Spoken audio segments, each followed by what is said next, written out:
Hi, this is Johnny 2Ts, and I'm here with Jerry Snack Snader.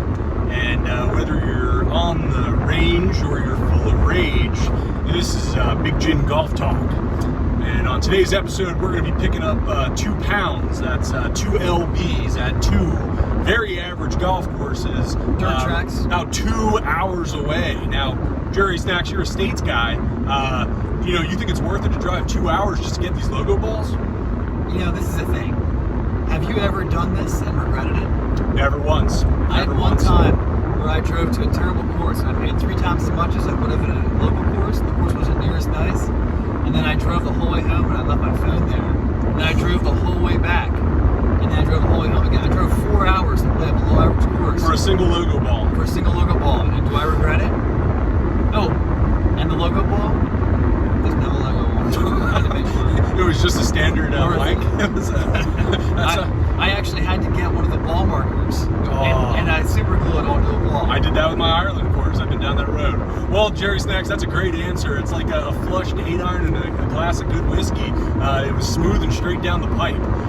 Now, my next question for you, because a lot of people are wondering, are you a stacker or a racker with your logo balls? Now, obviously, when I say a racker, I mean someone who proudly displays the logo balls on the rack, as opposed to a stacker who just puts them in a shoebox so that if an electrician or someone comes to their house, they walk by, the logo is barely imperceptible to them, they can't even see it, but it's kind of like a little diary or a pendant for a child. It's like a little secret they like to keep in the shoebox. So, are you a stacker or a racker? I'm a racker. Definitely a racker. Anyone with common sense is going to be a racker. Right. If you have any self-respecting man, Absolutely. he's gonna put it out there. I mean, you never know. Someone might walk in your house and be fixing your plumbing, and they walk by and they're just like, doggy, look at that, And dude, you figure once every 10 years or something, you replace your carpets or something, and like a person come in and maybe he sees it and like, I have 600 of those at home. One says nuts, one of them says hers. Right. Now, it is important to keep in mind that people that just collect logo balls for no reason, it doesn't make any sense. You actually have to play the course.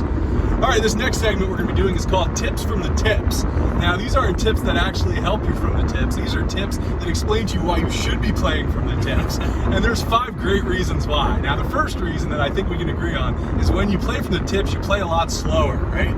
Sure. And it's great because you want to be out, you want to be playing golf as long as possible, so it really slows things down. Sure. Tip number 4, what would you say, Jared, for playing from the tips? The thing is, who likes pressing, their best scores? Like, if those scores are attainable, how's that fun? You know what I mean? Like, I'm trying to shoot, if I'm shooting like low 80s, why would I want to do that when I can shoot in the low 90s? But I can tell people hey, you play from the tips, right? Right. I do. So it's a big flex play in some sense. Oh, sure. That's true. I think tip number 3, what I would say I absolutely love about it is that it really helps you just have realistic expectations. Like, you might go out and shoot an 82 and be like, I'm pretty good at this game. But when you play for the tips, it really just cuts you down and lets you know, maybe I'm not that good. Maybe I'm not that talented. This is, you kind of come home feeling like, well, I'm glad I'm home because out there on the course, I'm just not, I'm adequate at best, but really below average. Sure, yeah. And you know what?